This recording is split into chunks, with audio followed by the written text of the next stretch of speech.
नमस्कार, स्वागत आपका हरियाणा न्यूज 24 पर। मैं हूं प्रिंस लांबा। 4 जून के बाद हरियाणा प्रदेश में बीजेपी और कांग्रेस का चलने वाला है चाबुक। विधानसभा चुनाव से पहले कई बड़े नेताओं की कटने वाली है टिकटें। दोनों ही पार्टियां एक्शन मूड में नजर आने वाली हैं। जहां 4 जून को हार और जीत तय होगी, हार और जीत को सुनिश्चित किया जाएगा, तो उसके साथ ही दोनों पार्टियां कहीं ना कहीं चाबुक चलाना भी तय कर देंगी, सुनिश्चित कर देंगी कि किस क्षेत्र में किस नेता के ऊपर कितनी जो है मार डालनी है, कितने जो है तेज तरीके से चाबुक चलाना है। क्योंकि दोनों पार्टियों की अपने उन नेताओं पर कड़ी नजर रही जो प्रत्याशी के साथ छल कर रहे हैं, भीतरघात कर रहे हैं या फिर दूसरी पार्टियों की मदद कर रहे हैं। ऐसे में कहीं ना कहीं कई नेता इस बार बीजेपी और कांग्रेस के चंगुल में फंसने वाले हैं और कहीं ना कहीं जो नेता विधानसभा चुनाव लड़ने का सपना देख रहे थे, अब उनका सपना भी टूटने वाला है, चकनाचूर होने वाला है।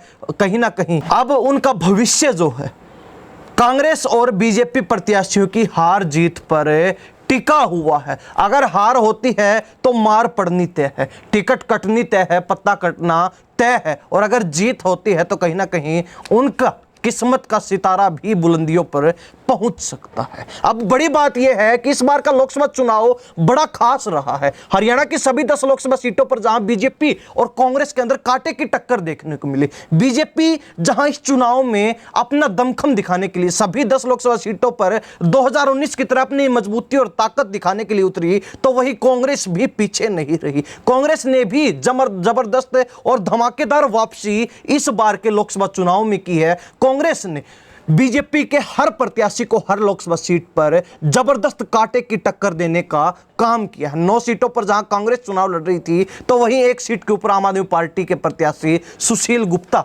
इंडिया अलायंस के चलते चुनाव लड़ते हुए नजर आ रहे, कहना कि जबरदस्त तरीके से टक्कर देते हुए भी नजर आए। और कहीं ना कहीं बड़ी बात यह है, कांग्रेस ने अपने इस चुनावी प्रदर्शन को और भी बेहतरीन बनाने के लिए एक चिट्ठी जारी की थी। आपको ध्यान होगा कुछ दिन पहले हरियाणा कांग्रेस प्रभारी दीपक बाबरिया द्वारा 2 पेज की एक चिट्ठी बड़ी जबरदस्त वायरल हुई, जिसमें उन्होंने सीधे तौर पर धमकी कहें या फिर चेतावनी कहें अपने नेताओं को दी थी कि जो भी नेता प्रत्याशी का खुलकर साथ नहीं देता है, अच्छे तरीके से मदद नहीं करता, और जिस भी नेता के हलके से विधानसभा क्षेत्र से कांग्रेस प्रत्याशी हारकर निकलता है और जो नेता अपने आप को विधानसभा चुनाव के लिए मजबूत दावेदार मानते हैं, तो ऐसे में कहीं ना कहीं प्रत्याशी की हार के साथ ही उन नेताओं का जो विधानसभा चुनाव लड़ने का दावा है वो भी कमजोर हो जाएगा, वो भी बिल्कुल नील माना जाएगा। तो ऐसे में कहीं ना कहीं पार्टी के अंदर करंट जरूर देखने को मिला। इस चिट्ठी का जबरदस्त प्रभाव जो हरियाणा प्रदेश में तमाम उन नेताओं के ऊपर जो विधानसभा चुनाव लड़ने के इच्छुक थे लेकिन लोकसभा चुनाव में प्रत्याशियों की खुलकर मदद नहीं कर रहे थे, उनके ऊपर तगड़ा असर, तगड़ा प्रभाव देखने को अवश्य ही मिला। वही बीजेपी भी पूरे तरीके से इस चुनाव में मॉनिटरिंग कर रही थी। लोकसभा चुनाव था लेकिन विधानसभा स्तर तक जो है नजर रखी जा रही थी कि कौन सा प्रत्याशी, कौन सा नेता अपने प्रत्याशी की किस तरीके से मदद कर पा रहा है या फिर नहीं कर रहा है, पार्टी को मजबूत कर रहा है या फिर कमजोर करने का काम कर रहा है। अगर सीधे तौर पर देखा जाए तो यही वो कड़ी है जो इस बार के चुनाव को, इस बार के लोकसभा चुनाव को और भी अहम और खास बना देती है। लेकिन बड़ी बात यह है, कांग्रेस की अगर बात की जाए, कांग्रेस की चर्चा की जाए, तो सबसे पहले भिवानी महेंद्रगढ़ लोकसभा क्षेत्र में बड़ी विशेष नजर थी किरण चौधरी के ऊपर, क्योंकि जब से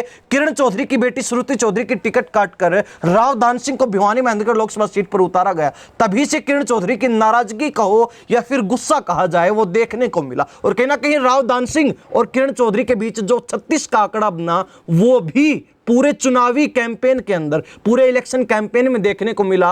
और साथ ही राष्ट्रीय नेता राहुल गांधी के सामने भी जिस प्रकार राव दान सिंह और किरण चौधरी की तू तड़ाक हुई, जबरदस्त बहस हुई, एक दूसरे पर उंगलियां तक उठाई गई, वो भी हजारों लोगों ने देखा। तो ऐसे में कहीं ना कहीं विशेष नजर कांग्रेस पार्टी की इस बार किरण चौधरी पर और कहीं ना कहीं तोसाम सीट पर टिकी हुई है कि तोसाम हलके में कांग्रेस प्रत्याशी राव दान सिंह हारकर निकलते हैं या फिर जीतकर निकलते हैं। अगर जीतकर निकलेंगे तो उसका श्रेय किरण चौधरी को अवश्य ही मिलने वाला है, लेकिन अगर हार होती है, चाहे वो किसी भी कारण से हो, तो ऐसे में कहीं ना कहीं हार का ठीकरा सीधे तौर पर किरण चौधरी के सिर पर फूटने वाला है। श्रुति चौधरी पर इसका जो आरोप लगने वाला है, सवालों के घेरे में कहीं ना कहीं किरण चौधरी और श्रुति चौधरी खड़ी नजर आ सकती हैं। और यही कारण है कि जो हरियाणा की सियासत में हमने आपको बताया कि इस बार का रंग जो है बदला बदला नजर आएगा,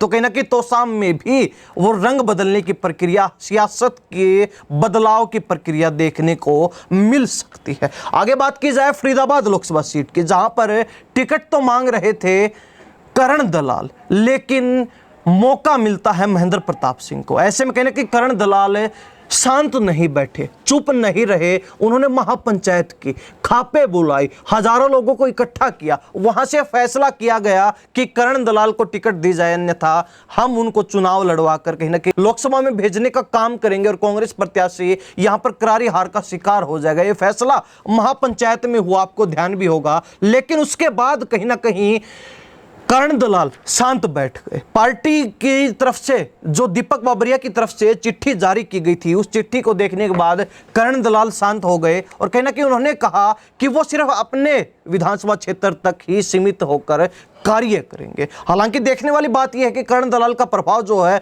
पूरी फरीदाबाद लोकसभा सीट पर है, लेकिन फिर भी उन्होंने सिर्फ अपने गृह क्षेत्र, अपनी सीट पलवल में रहकर ही चुनावी कैंपेन संभाला, इलेक्शन की जो है देखरेख की। ऐसे में कहीं ना कहीं अब बड़ी बात यह है कि पलवल सीट पर कांग्रेस की नजर है, दीपक बाबरिया की नजर है, हाईकमान की नजर है कि वहां पर चुनावी परिणाम क्या रहता है। 4 जून को करण दलाल का भी भविष्य तय किया जाएगा। अगर कांग्रेस जीत कर निकलती है तो उसमें कोई दो राय नहीं है कि इसका श्रेय जो करण दलाल को जरूर मिलेगा। लेकिन अगर पलवल क्षेत्र से, पलवल सीट से बीजेपी जीतकर निकलती है या फिर कांग्रेस हारती है, तो ऐसे में ठीकरा जो है यहां भी करण दलाल के सिर पर फूटने वाला है, क्योंकि शुरुआत में उन्होंने बागी तेवर दिखाए थे और कहीं ना कहीं उन्हीं की बगावत के चलते वो सवालों के घेरे में जरूर खड़े नजर आ सकते हैं। और ऐसे में करण दलाल की जो विधानसभा चुनाव लड़ने की तैयारी है, उसमें कई परेशानियां खड़ी हो सकती, कई अड़ंगे अड़ सकते हैं। आगे बात की जाए हिसार लोकसभा सीट की, जहां पर टिकट की डिमांड तो थी बीजेपी छोड़कर कांग्रेस में आए ब्रिजेंद्र सिंह की, यानी कि वीरेंद्र डुमरखा के बेटे ब्रिजेंद्र सिंह की, लेकिन वहां पर टिकट दी जाती है जेपी कलायत को, जयप्रकाश को। जयप्रकाश जो कि हुड्डा खेमे के एक पुराने वरिष्ठ और हुड्डा के बेहद भरोसेमंद नेता हैं, उनको मौका मिलता चुनाव लड़ने का। हालांकि अब ब्रिजेंद्र सिंह की बात की जाए तो उनकी पैतृक सीट उचाना है, कांग्रेस हाईकमान की वहां पर नजर टिकी हुई है कि उचाना में क्या परिणाम आता है। 4 जून को जब हार और जीत डिक्लेयर होगी, उसके साथ ही ब्रिजेंद्र सिंह का आगामी राजनीतिक भविष्य भी डिक्लेयर होगा कि उस पर क्या एक्शन होगा या फिर वो कहीं ना कहीं कांग्रेस के चाबुक से बच जाएंगे। ये जो है उनके भविष्य को तय करेगा कि उचाना सीट पर कांग्रेस प्रत्याशी जेपी हारकर निकलते हैं या फिर जीतकर निकलते हैं। हालांकि जो रुझान आ रहे उसमें यह कहा जा रहा कि उचाना सीट पर काफी अच्छी खासी बढ़त जयप्रकाश को मिल रही है, लेकिन फिर भी कुछ भी हो सकता है, कोई अनुमान नहीं लगाया जा सकता। अनुमान लगाते भी हैं तो वो गलत भी हो सकता है। ऐसे में कहीं ना कहीं सीधे तौर पर इसका प्रभाव, इसकी छाप जो है विधानसभा चुनाव पर पड़ने वाली है। और अगर जेपी किसी भी कारण से हार जाते हैं उचाना सीट पर, तो इसका प्रभाव वीरेंद्र डुमरखा के परिवार की राजनीति पर तो पड़ेगा, साथ ही ब्रिजेंद्र सिंह का जो विधानसभा चुनाव लड़ने का एक सपना है वो भी सपना बनकर ही रह जाएगा। जिस प्रकार उनकी टिकट लोकसभा चुनाव में काट दी गई, उसी तरीके से विधानसभा चुनाव में भी उनके हाथ से मौका फिसल सकता है। आगे बात की जाए गुरुग्राम लोकसभा सीट की, जहां पर कांग्रेस ने अपने प्रत्याशी के तौर पर राज बब्बर को उतारा, जो कि एक अभिनेता भी हैं तो साथ ही वरिष्ठ नेता भी हैं कांग्रेस के। हालांकि कैप्टन अजय यादव जिन्होंने 2019 में चुनाव लड़ा, हालांकि हार का सामना करना पड़ा राव इंद्रजीत सिंह के सामने, लेकिन फिर भी वो इस बार हाँ या ना में ही उलझे रहे, एक फैसला नहीं बना पाए, अपना मन जो है स्थिर नहीं कर पाए कि उनको चुनाव लड़ना है, हाँ करनी है, या फिर चुनाव नहीं लड़ना, उनको चुनाव लड़ने से मना करना है, ना करनी है। इस बात में ही शुरुआत से वो उलझे रहे, लेकिन अंत में जब टिकट डिक्लेयर करने की बात आई तो उस समय उन्होंने पूरी जोर आजमाइश भी की, लेकिन आखिर में फिर उनकी दाल नहीं गली और यहां पर कैप्टन अजय यादव की बजाय राज बब्बर को चुनावी मैदान में उतार दिया गया। हालांकि अब सबकी नजर जो है रेवाड़ी विधानसभा सीट पर टिकी हुई है, जहां से कैप्टन अजय यादव कई बार विधायक रह चुके और इस बार 2019 में उनके बेटे चिरंजीव राव विधायक चुने गए थे रेवाड़ी सीट से ही। तो ऐसे में कहीं ना कहीं दोनों पिता पुत्र कैप्टन अजय यादव और चिरंजीव राव से सवाल जवाब जरूर होंगे अगर राज बब्बर रेवाड़ी विधानसभा क्षेत्र से हारते हैं। तो अगर जीतते हैं तो उसका श्रेय जो है उनको जरूर मिलेगा, लेकिन अगर हार जाते हैं तो ऐसे में कहीं ना कहीं सवालों के कटघरे में खड़ा होना निश्चित है कैप्टन अजय यादव का और चिरंजीव राव का। ठीक इसी प्रकार के हालात सिर्फ कांग्रेस में नहीं बल्कि भाजपा में भी बने हुए हैं। भाजपा ने भी पूरे चुनाव की मॉनिटरिंग की और कहीं ना कहीं जो नेता भाजपा की शर्तों पर, नियमों पर, कायदे कानून पर खरे नहीं उतर पाए इस लोकसभा चुनाव में, कहीं ना कहीं उनके ऊपर भी चाबुक चलना तय है। सबसे पहले बात की जाए फरीदाबाद लोकसभा सीट की ही, वहां पर जब तीसरी बार केपी गुज्जर यानी कि कृष्णपाल गुज्जर को चुनाव लड़ने का मौका दिया गया, लेकिन उनके सामने जबरदस्त दावेदारी, जबरदस्त ताल जो है चुनाव लड़ने की ठोके हुए थे विपुल गोयल। पूर्व में मंत्री रह चुके सरकार में और कहीं ना कहीं ऐसे में उनकी दावेदारी को भी कमजोर नहीं कहा जा सकता, लेकिन 2 बार के सांसद रहे केपी गुज्जर ने उनके हाथ नहीं लगने दिए और कहीं ना कहीं विपुल गोयल की टिकट कटी और केपी गुज्जर पर बीजेपी ने तीसरी बार भरोसा जता दिया। लेकिन बड़ी बात यह है कि चुनाव में कहीं ना कहीं अगर पिछले चुनाव की भी बात की जाए तो केपी गुज्जर और विपुल गोयल के बीच 36 का आंकड़ा देखने को मिला था। तो ऐसे में लगातार जो है दोनों के बीच 36 का आंकड़ा बरकरार रहा और इस बार चुनाव में क्या कुछ रहेगा, क्या कुछ नहीं रहेगा, इस बात पर विपुल गोयल का भविष्य तय हो पाएगा। क्योंकि 2019 में जहां विपुल गोयल को विधानसभा चुनाव में टिकट नहीं मिली, उनका टिकट काट दिया गया। 2014 में वो मंत्री रहे, लेकिन 2019 में मंत्री रहने के बावजूद भी उनको टिकट नहीं मिला, चुनाव लड़ने से भी वंचित रख दिया गया। तो कहीं ना कहीं इस बार भी 2019 वाली ही बात ना दोहरा दी जाए, 2019 जैसी ही बुरी विपुल गोयल के अंदर ना बन जाए। आगे चर्चा करेंगे हिसार लोकसभा सीट को लेकर। हिसार में भी बीजेपी के अंदर काफी मारामारी देखने को मिली, जहां मौका मिला चुनाव लड़ने का रणजीत चौटाला को, तो वही टिकट के दौड़ में शामिल थे कुलदीप बिश्नोई जो कहीं ना कहीं खुश नजर भी आए, नाराज भी नजर आए, अपनी नाराजगी भी जाहिर की, इलेक्शन कैंपेन से दूरी भी बनाई और अंत में जो है साथ भी नजर आए। नामांकन से दूर थे तो कहीं ना कहीं उसके बाद वो राजी भी नजर आए और इसी प्रकार जो है उनका हर अंदाज इस लोकसभा चुनाव में देखने को मिला। लेकिन अब बीजेपी हाईकमान की नजर कहीं ना कहीं आदमपुर सीट पर भी टिकी हुई है कि आदमपुर सीट में बीजेपी कैसा स्कोर करती है, क्या जो है बीजेपी का प्रदर्शन रहने वाला है। अगर बीजेपी का प्रदर्शन कमजोर रहता है तो ऐसे में इसका भुगतान सीधे तौर पर कुलदीप बिश्नोई को करना पड़ेगा और इस घेरे में, इस कटघरे में सिर्फ कुलदीप बिश्नोई ही खड़े नहीं होंगे बल्कि उनके बेटे आदमपुर से विधायक भव्य बिश्नोई भी खड़े होंगे। उनसे भी सवाल जवाब जरूर किए जाएंगे कि आपके हलके में इतने बुरे हालात बने तो क्यों बने और अगर जीतकर निकलते हैं तो कहीं ना कहीं उसका फायदा भी कुलदीप बिश्नोई को ही मिलने वाला है। हालांकि हिसार लोकसभा की बात हो और कैप्टन अभिमन्यु का नाम ना आए, जिक्र ना, ये नहीं हो सकता। लोकसभा चुनाव को लेकर वो भी पूरी तैयारियां पकड़े हुए थे, लेकिन जब उनको यह पता चल गया कि रणजीत चौटाला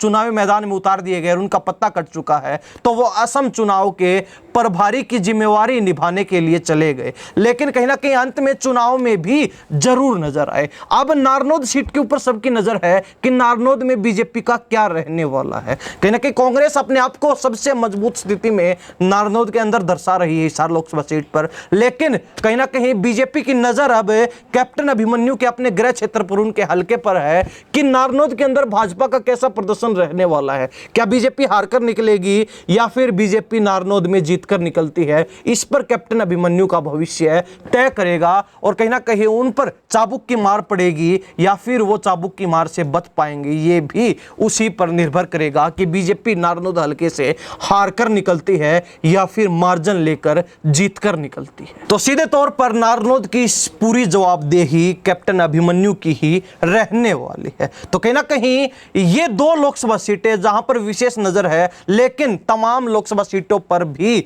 बीजेपी में भी ऐसे ही हालात बने हुए हैं और कांग्रेस में भी ऐसे ही हालात एक समान देखने को मिल रहे हैं। खैर, दोनों ही पार्टियां मन बना चुकी हैं और दोनों ही पार्टियों की तरफ से लगातार कहा जा रहा है जिस भी पार्टी का लोकसभा चुनाव में प्रदर्शन बेहतरीन होगा वही पार्टी आने वाले विधानसभा चुनाव में अपनी जबरदस्त छाप छोड़ पाएगी, जबरदस्त प्रदर्शन कर पाएगी। और यह हमारा भी मानना है कि इस बार जो लोकसभा चुनाव हुआ वो बड़ा खास रहा है। कहीं ना कहीं कांग्रेस ने जो वापसी की जबरदस्त धमाकेदार, तो कहीं ना कहीं उसका प्रभाव चुनाव पर पूरा पड़ता हुआ नजर आया है। बीजेपी के मन में भी एक भय का माहौल है, डर बना हुआ है कि कहीं कांग्रेस सत्ता ना छीन ले, सत्ता की कुर्सी से बीजेपी को ना उखाड़ दे। तो ऐसे में कहना कि बीजेपी चुनाव के ऊपर कड़ी नजर बनाए हुए थी, तो अब बीजेपी के पैटर्न पर कांग्रेस भी उसी तरीके से काम करती हुई नजर आई। कांग्रेस ने भी जबरदस्त और कड़ा पहरा पूरे लोकसभा चुनाव पर हर सीट पर रखा है, हर नेता के ऊपर रखा है। हर नेता को पहले ही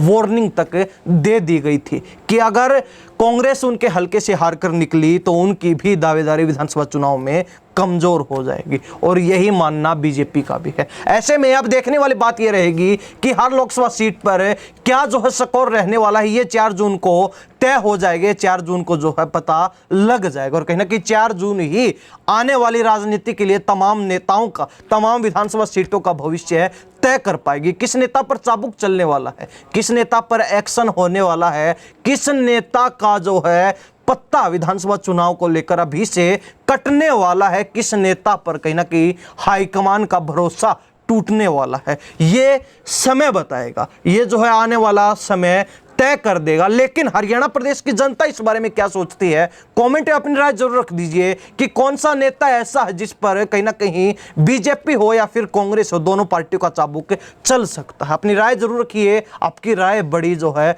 महत्वपूर्ण है। इन्हीं सब बातों के साथ मैं प्रिंस लांबा, हरियाणा न्यूज़ 24। नमस्कार, जय हिंद।